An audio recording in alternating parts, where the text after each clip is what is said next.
como español, no sabemos si le resulte conocido, al menos aquí en México utilizamos mucho la palabra doctrina. Es muy común como ir a la doctrina, o mandar a los niños a la doctrina, estamos como esa expresión, ¿no? Entonces, desde esa base,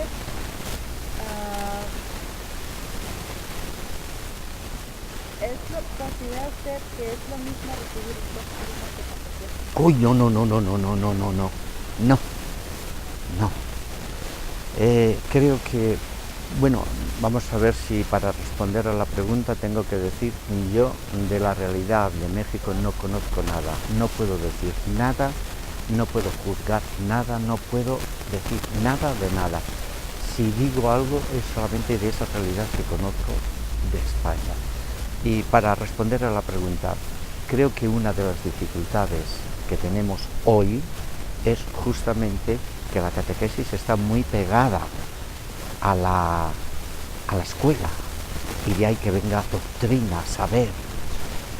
Muchas congregaciones religiosas en el siglo XVIII y sobre todo en el XIX, al menos en Europa, nacieron fundamentalmente para tener escuelas y que en ellas hubiese la clase de religión, el catecismo. Hoy me parece que esto no es más posible. Nosotros en Europa estamos hablando ahora fundamentalmente y estamos comenzando un nuevo vocabulario, es de iniciación cristiana. Es muy distinto. Cuando en el siglo XX, al principio, Pío X se ve la cantidad de ignorancia que hay. Una de las cosas que escribe y que dice es que hay que sacar de la ignorancia religiosa, y pone que fundamentalmente tienen que ser los que saquen de la ignorancia religiosa los sacerdotes, porque el contexto es que todo el mundo va a misa. En España, ¿quién va a misa hoy? ¿El 5%, el 10%? Entonces, pero tendrá que pasar mucho tiempo hasta que nos demos cuenta que tenemos que usar en la catequesis un lenguaje fundamentalmente nacido de las raíces del primer cristianismo. Y el primer cristianismo no decía clases de religión, doctrina, decía tenemos que iniciar a la gente en el conocimiento de Jesús, en el seguimiento de Jesús.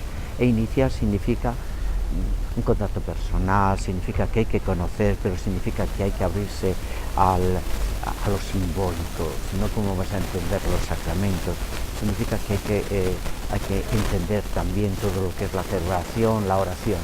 En fin, creo que este es un vocabulario que poco a poco tendremos,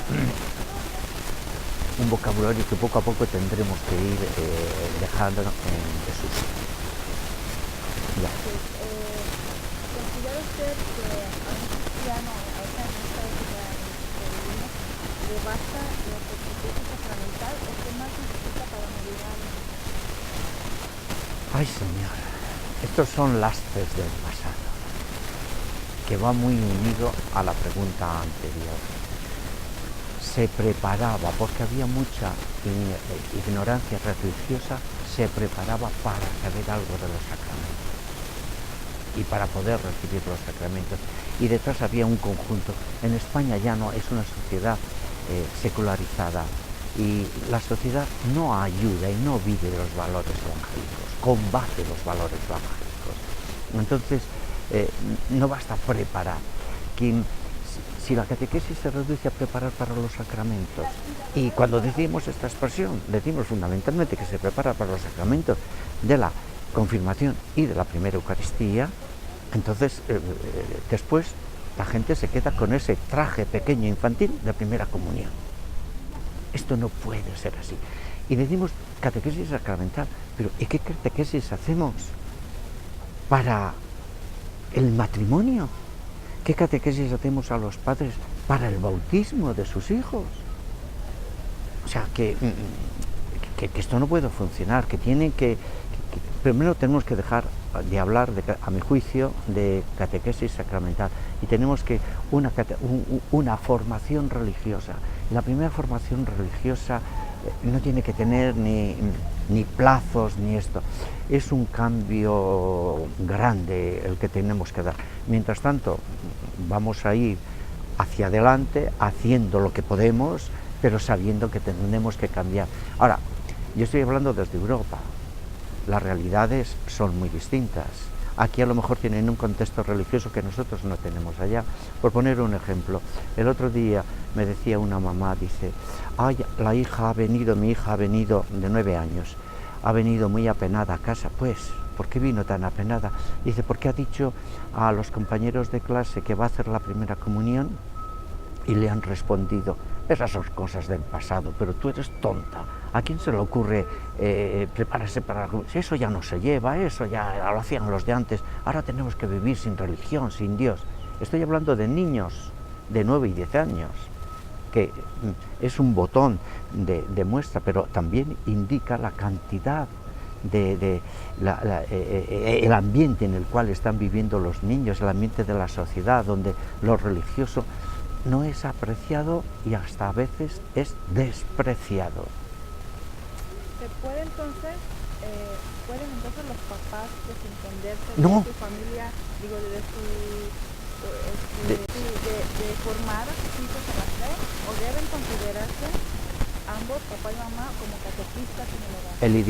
El ideal es que todos se vayan considerando, que la cosa sea, que no digan, vete a hacer la primera comunión, que esa es cosa de niños y yo me quedo aquí. Cuando hacemos esto, cuando hacemos estos razonamientos, estamos diciendo que la religión y el cristianismo es para niños, que es cosa de niños y que vale muy poco. Y se le dice de una manera casi sin teorías, vete tú, que yo no voy. Las cosas, eso es para que hagas tal cosa, pero después ya no pasa nada, ya puedes vivir como te dé la gana.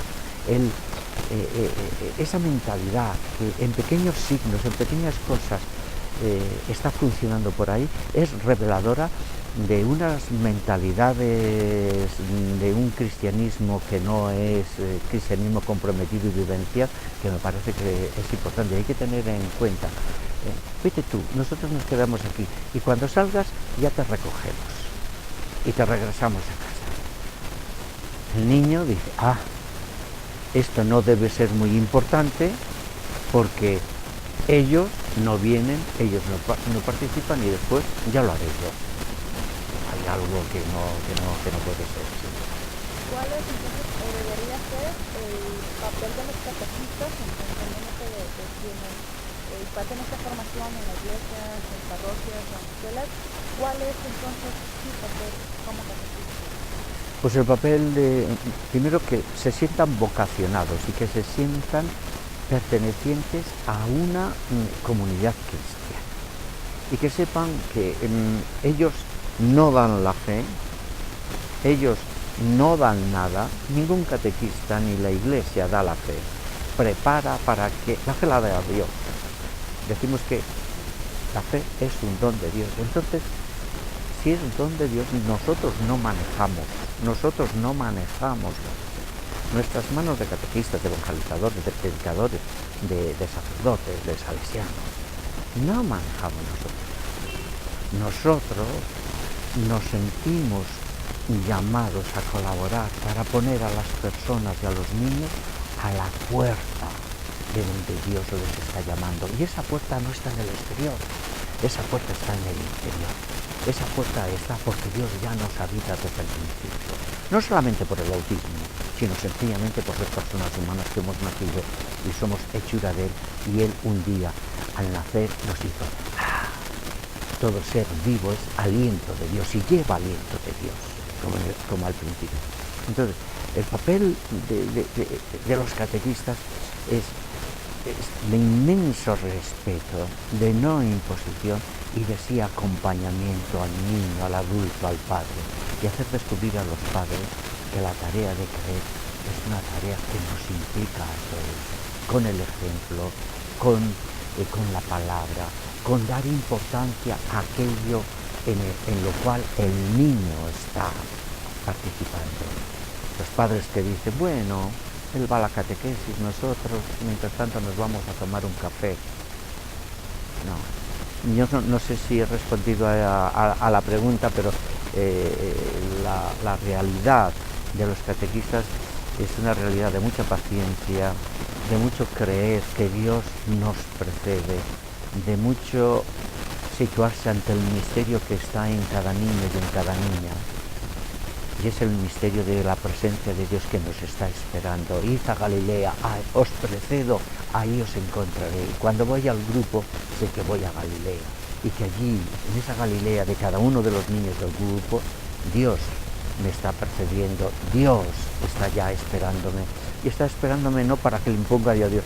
Si Dios sabe esperarnos, lo nuestro es que no sabemos esperar a Dios. Dios sí que sabe esperarnos. Y nosotros tenemos impaciencia de meter a Dios en las cabezas de la gente, porque a Dios en el corazón no se mete Él. Sin mí no podéis nada. Lo único que nosotros podríamos sería meter a Dios en las cabezas, pero no en el corazón. Entonces, tenemos que ser muy humildes, tenemos que reconocer, tenemos que decir, estamos en una empresa, vengan, ayúdenme, con mucha paciencia, con mucha esperanza, con mucha fe de que Dios es Dios y nos precede. Volviendo entonces con ese tema de los catequistas sobre su papel, ¿considera usted que un catequista puede ser improvisado, puede hacerse un catequista improvisadamente, o qué formación requiere para ser un buen catequista? Bueno, vamos a ver. Lo primero de todo, creo que el ser catequista es una vocación.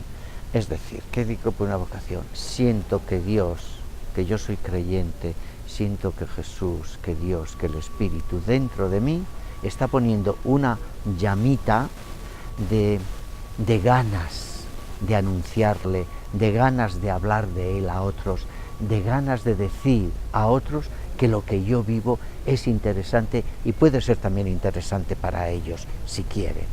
Entonces, cuando yo siento esto como vocación, igual que cuando siento la vocación de ser médico o de ser lo que sea, después yo me las apaño para formarme, para decir, esto que quiero ser, lo voy a hacer bien.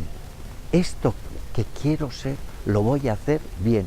Y para eso hace falta una formación, que no es una formación de saber cosas de teología, ni de saber cosas de pedagogía religiosa, sino de haber hecho una síntesis interior de experiencia personal, de fe, y de después sí buscar los medios para ponerla en práctica, para hacernos accesibles, para que la gente entienda, se abra a Dios en ese sentido. La formación es básica, pero alguien se formará si realmente lo que hace, lo hace como vocación, aquello que me gusta y aquello que siento que me realiza como persona y como creyente, me lleva a que me prepare para ser buena persona, buen creyente, buen catequista. Si no, todo es exterior, y las cosas exteriores cuando nos cuestan, hacemos así y no las quitamos. Pero las cosas que llevamos en el corazón, esas no solamente no se quitan, sino que se cultivan. Ahora entonces, en estos tiempos que vivimos tan digitales, de tanta tecnología, ¿a qué retos considera que se enfrentan tanto la catequesis como los catequistas? Mira, el primer y principal reto es a vivir cristianamente. El primero y principal es a ser buen interlocutor de Dios. Lo primero y lo principal no son ni los métodos ni las cosas. Es más, creo que muchas veces los métodos pedagógicos, las dinámicas, las técnicas, los cacharros estos de la informática y todas estas cosas, creemos que son medios, pero en vez de ser medios son murallas que nos separan de Jesús.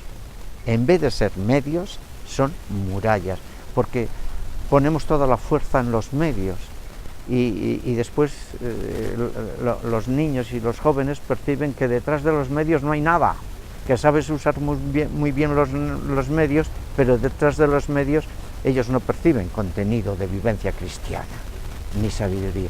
Entonces, el reto primero y principal en todo lo que es de Dios es ser de Dios, vivir de Dios, vivir con Dios, vivir a Dios, y vivir que toda la realidad, que todo está habitado de Dios. El reto de los creyentes es vivir que todo está habitado de Dios. La pregunta en la Biblia más atea es, ¿dónde está nuestro Dios? Y el cristiano va continuamente diciendo, es que Dios está. La fe me ha ido abriendo los ojos para ver árboles, hombres, para ver todo, y todo es huella de Dios. Este es el reto. Este reto después tiene otros retos, pero este es el primero. Si falta todo lo demás es lo de menos. Haremos cosas baratas, que decimos allá, haremos algo que no vale la pena. No, creemos que hacemos algo y no hacemos nada. Ese es el principio. Después sí, hay que analizar, hay que saber usar, hay que saber escuchar, hay que saber... Recuerdo que un sacerdote, dando clase en el Instituto Superior de Pastoral en Madrid, era un misionero que había estado 34 años en Tanzania y venía para un reciclaje. Y en una de las sesiones que teníamos y se les había dicho, oye, vamos a decir cuál es nuestra experiencia pastoral. A mí me impresionó mucho este sacerdote que después de 34 años en Tanzania, intentando anunciar a Jesús de Nazaret, nos responde, dice, mira, la gran pastoral que he aprendido en 34 años es que para anunciar a Jesús hay que estar y callar. Sé estar y callar. Porque cuando estamos y callamos, descubrimos que hay algo que está hablando. Me estoy enrollando, pero bueno, tú después vas cortando y ya está. Y finalmente, considerando tu ADN salesiano, A tope. ¿puedo mostrar un catequista? ¿Vos?